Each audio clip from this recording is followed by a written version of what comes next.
안녕하십니까. 설재윤 성형외과 원장 설재윤입니다. 오늘은 팔자주름에 대해서 설명을 드리겠습니다.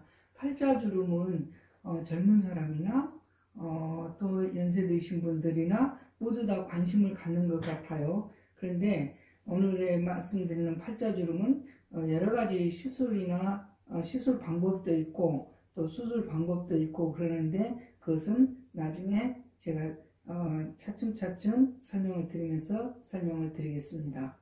팔자주름을 성형하는 방법은 몇 가지가 있는데 시술과 수술로 나눠서 설명을 드리겠습니다. 시술로서 제일 간단한 것은 필러 주사가 있겠습니다. 그래서 우리가 생각할 때는 이 팔자주름 하면 이 위치에서부터 여기까지를 말씀하시는데 저는 팔자주름 하면 전체를 넣지 않습니다.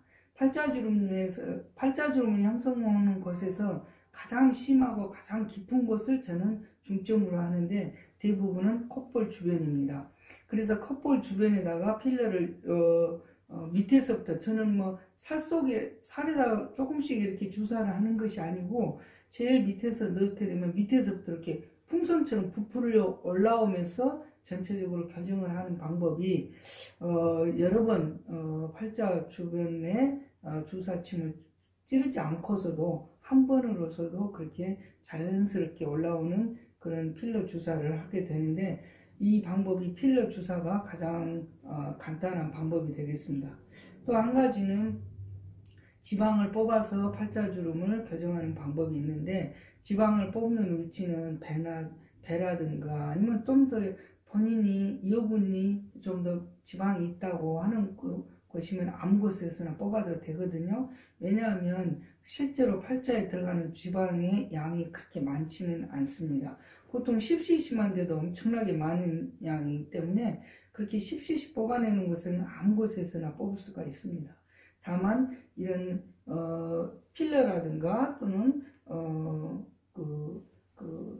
지방을 이식할 때는 조심할 것이 너무 많이 넣게 되면 팔자가 입술 라인하고 비슷해져 가지고 마치 고릴라처럼 입이 올라오게 되면 좀 코 주변이 올라오거나 콧볼이 들어 올려게 되는 정도가 되면 보기가 좀 어색하고 또 웃을 때 꼭 다리미로 얼굴을 이렇게 문질러 놓은 것처럼 이렇게 표정이 좀 둔해지고 그런 현상이 오기 때문에 지방 이식할 때 꼭 내 지방이다, 내 살이다 해서 좋다고만 생각하지 마시고 오히려 필러보다 지방이 더 제거하는 데는 어렵습니다. 필러를 녹일 수 있는 주사라도 있지만 지방은 많이 넣게 되면 내가 체중이 늘어나거나 그러면 이식된 지방이 부피가 커지면서 더 어색하게 변하는 경우도 많기 때문에 너무 내 지방이다, 내 살이다 해서 너무 과신해서는 안 될 것입니다. 또 한 가지는 실 리프팅을 해서 이 주변에 이렇게 올리는 것이 있는데 실 리프팅의 그 자체도 효과는 있지만 우리가 실 리프팅을 하고 나서는 처음에는 좀 당기는 느낌이 있다 그럴 때는 효과가 있어요. 근데 당기는 느낌이 없어지지 않아요? 그러면은 효과가 없어집니다. 그러면 일상생활을 하면서 우리가 얼굴에서 아무 느낌이 없어야지 뭔가 당기는 느낌이 있다? 그러면 저는 좋다고 생각하지 않습니다. 불편하니까요. 그래서 실 리프팅에 대해서 그 선호하는 의사도 있고 선호하는 환자도 있지만 저는 개인적으로는 그렇게 굳이 추천하거나 이런 편은 아닙니다. 물론 환자한테 이런 제가 말씀드린 그런 장단점에 대해서는 분명히 설명을 드리고 선택은 물론 어떤 의료적으로도 허가받은 제품이기 때문에 시술은 해드리지만 꼭 사전에 말씀을 드리고 저는 실 리프팅을 하고 있습니다. 그런데 실 리프팅이 일반적으로 우리가 생각할 때 그것을 살 속에서 이렇게 실에 낚싯바늘 같은 그런 깔고리가 있어서 위로 당겨 올려놓으면 피부가 올라간다 이렇게 생각하시는데 물론 처음에는 그랬습니다. 그런데 그 실에 들어가는 위치가 일반적으로 스마스라고 하는 근육 위에 있는 근막, 거기를 통해서 이렇게 당긴다고들 얘기를 하는데, 실제로 그걸 넣을 때, 이런 피부에서 넣을 때 바늘만 들어가는데 그게 스마스로 들어가는지 지방으로 들어가는지 그걸 명백하게 말하기가 참 어려워요. 그래서 대부분은 제가 생각할 때 지방으로, 이렇게 지방층으로 들어간다고 생각합니다. 그러면 지방층이 그 실의 갈고리를 오래 물고 잡고 있는 그런 조직이냐? 그렇지 않거든요. 그래서 그 실이 들어갈 때 가능한 피부 가까이로 들어가게 되면 이쪽에가 트랙이 생겨서 함몰 줄이 생기고 골이 생기고, 또 조금 더 밑으로 들어가서 근육층에 들어가게 되면 이렇게 씹을 때나 웃을 때 실룩거리는 그런 느낌이 오고, 그렇기 때문에 실이 들어가는 위치는 대부분 지방의 위치로 들어가기 때문에 그 효과가 오래 가지 않는 것이죠. 그러면 아까 제가 항상 이런 상담할 때 그런 얘기를 드리는데, 수술이라는 것, 시술이라는 것, 이런 것도 모두 다 상식으로 생각하면 쉽게 이해가 된다는 거죠. 예를 들어서 고깃집에서 고기를 찍어서 이렇게 매달아서 천장에 올려놓을 때 그 고기를, 후크를 피부에다가 찔러 놓으면 365일 걸려 있을 거예요. 근육에다 찍어 놓으면 365일 걸려 있을 거예요. 그런데 이게 지방에다가 후크를 갖다가 찔러서 걸어 놓으면 아마 지방이 그 후크에 매달려 있는 그게 어려울 거예요. 왜? 중력으로 그 지방 덩어리, 거기 덩어리만큼의 무게만큼 밑으로 중력으로 떨어지려고 하는 힘이 생기기 때문에 그걸 유지를 못할 거예요. 마찬가지로 상식으로 생각해서 처음에는 효과가 있었는데 없다. 그 이유는 뭐냐? 그 실이 바로 지방으로 들어가 있기 때문에 처음에는 걸려 있지만 그게 쑥쑥 빠져 올라가는 거죠. 중력에 의해서. 그러니까 나중에는 아무 느낌이 없고 효과도 없다. 그런 말 많이 하시는 거, 실제로 그런 말 여러분들이 많이 들어보셨을 겁니다. 또 한 가지는 이제 안면거상인데, 안면거상은 수술의 범위에 따라서 효과가 다 다릅니다. 예를 들어서 수술을 할 때는 저는 항상 반드시 우리 얼굴이 처진다. 그거는 큰 원인은 얼굴 피부 안에 들어있는 근육이 탄력이 떨어지기 때문에 피부가 처지고, 또 근육의 볼륨이 줄어들기 때문에 탄력이 떨어지고, 그 다음에 피부 아래에 있는 지방이 줄어들 때는 주름이 생기고, 그런 원인이기 때문에 그 원인에 따라서 처방을 해야 수술 결과도 오래가고, 또 그 원리에 따라서 수술을 해야 부작용이 없이 그 효과적인 그런 수술이 된다고 저는 생각합니다. 따라서 근육을, 그래서 목에서 같으면은 이렇게 목의 근육을 당겨주는 게 있어요. 이렇게 목줄 보면 힘 있는 거, 그거를 안으로 이렇게 바깥에서 이렇게 바깥으로 당겨주면 목도 위로 올라가지고, 또 목에 있는 그 피부도 팽팽하니 펴지는 그런 효과가 옵니다. 또 얼굴 이 볼에서는 스마스도 당겨주지만, 또 이렇게 우리가 표정근이라고 하는, 이렇게 웃을 때 이렇게 움직이는 근육이 있어요. 그런 근육도 위로 당겨주게 되면 훨씬 더 효과가 오래가고 더 효율적이라고 생각합니다. 왜? 얼굴에서는 우리가 피부나 스마스만 당길 때는 항상 이 옆으로 당기거나 이쪽 40도로 이렇게 당기거든요. 근데 얼굴이 처질 때는 위에서 밑으로 이렇게 처지기 때문에 이 위에서 밑으로 되는 것을 위쪽으로 당겨줘야 그게 더 효율적이지, 어떻게 옆으로 당기는 게 효율적이겠습니까? 항상 중력 방향과 반대 방향이 가장 그 얼굴을 당겨주는, 아니면 그 거상 효과를 오래 더 유지하는 것은 상식이지 않겠습니까?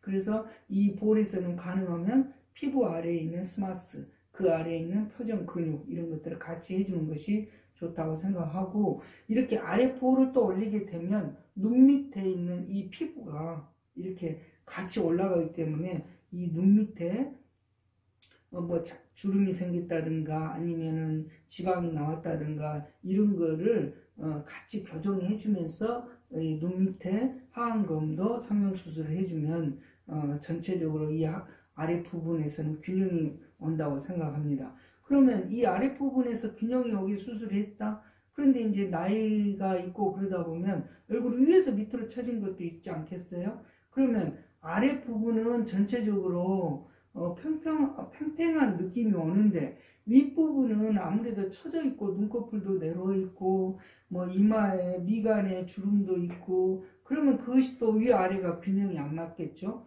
그래서 수술을 하게 되면 또 위를 당겨주는 수술을 하게 되는데 위를 당겨줄 때는 수술 방법은 두 가지가 있습니다. 한 가지는 위에서는 내시경을 위해서 중간 양옆에 이렇게 절개 구멍을 통해서 절개 창을 통해서 한쪽 창으로는 내시경에 가이드를 넣고 내시경을 넣고 한쪽 창에서는 그 피부 밑 그 골막 뼈와 살이 붙어 있는 그 골막이 있거든요. 그 골막을 들어 올려서 박리를 내시경의 가이드 하에 박리를 쭉 해주게 되는데 만약에 이 가운데 내천자가 너무 심하다, 쉽게 말하면 미간 주름이 심하다, 이런 경우에는 내시경으로 인한 내시경으로 이마를 거상하는 것보다는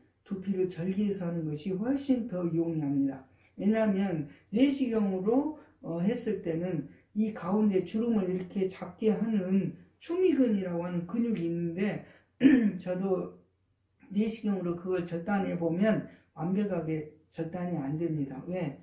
보여지는 범위도 그렇게 크지 않고 또 그 옆에 혈관도 있고 또 신경도 있고 박리를 한다고 하지만 그렇게 많이 쉽게 그렇게 되지는 않는 것 같아요. 특히 어떤 사람은 그 추미근 위치가 이쪽 위쪽에 있는 사람도 있지만 요 안쪽에서 시작되는 사람도 있거든요. 그 안하골 안쪽으로 이렇게 올라오는 사람이 있거든요. 그런 경우에는 더 박리나 아니면 저기 그 절단이 더 어려웠던 것 같아요. 그래서 저는 그런 경우에 미간의 주름이 굉장히 심할 때는 두피를 절개해서 해주는데, 우리가 두피 절개하면 굉장히 무섭게 생각하는데 이것도 수술은 의사에 따라서 천지차입니다. 저는 두피 절개를 하더라도 꺼즈 한 장으로서 두피를 절개합니다. 실제로 그런 내용을 사람들이 믿지를 못하는 분들이 많이 있는 것 같아요. 그래서 저는 오히려 보호자분들께서 한번 제가 오히려 권유를 합니다. 근데 보호자가 의사인지 일반인인지 저도 모르잖아요. 그렇지만 저는 항상 환자 상담하신 분께 과감하게 제안을 합니다. 보호자분께서 이런 걸 볼 수 있는 기회도 없으니까 소독 마스크 이렇게 다 갖추고 그리고 수술실에 들어 앉아서 그 수술을 한번 구경도 하시라고 이렇게 말할 정도로 저는 출혈에서는 정말 깔끔하게 할 수 있거든요. 그래서 수술은 항상 간단한 것을 찾는 것보다는 항상 간단하게 뭐 어디를 조금 절개하고 이런 수술을 해가지고는요 항상 그 정도의 수술 효과고, 결국은 그런 말이 결국 환자가 원하는 것과 의사가 말을 그렇게 할 때 의견이 일치가 되기 때문에 쉽게 결정하는데요. 그런 결정으로 해서 올바른 거상 수술 결과 된 사람 저는 못 봤습니다. 항상 해놓고 나면 어느 정도 지나면 효과도 하나도 없더라 이런 얘기가 돼버리거든요. 결국은 그거는 거상 수술에 대한 전체적인 불신을 초래하는 그런 수술이라고 생각하기 때문에 가능하면 장기적으로 또 가능하면 오래된 그 결과가 그 의사를 평가받을 수 있게끔 저는 교과서적으로 올바른 그 원리에 따른 올바른 수술을 하려고 노력하고 있습니다. 항상 의사가 환자 상담자하고 설명을 할 때 간단하다, 쉽다, 금방 빨리 끝난다 이런 것을 했을 때는 환자가 쉽게 결정할 수 있습니다. 그러나 그 원리에 따라서 교과서적으로 올바로 설명을 하게 되면 조금 두려움이 생깁니다.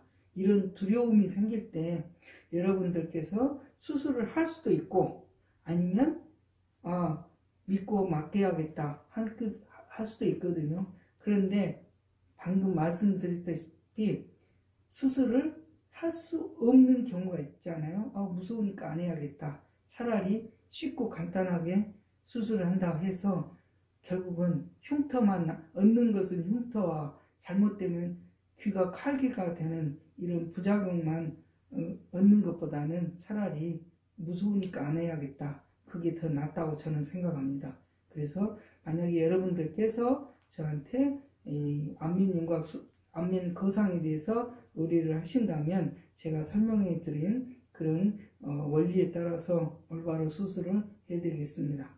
감사합니다.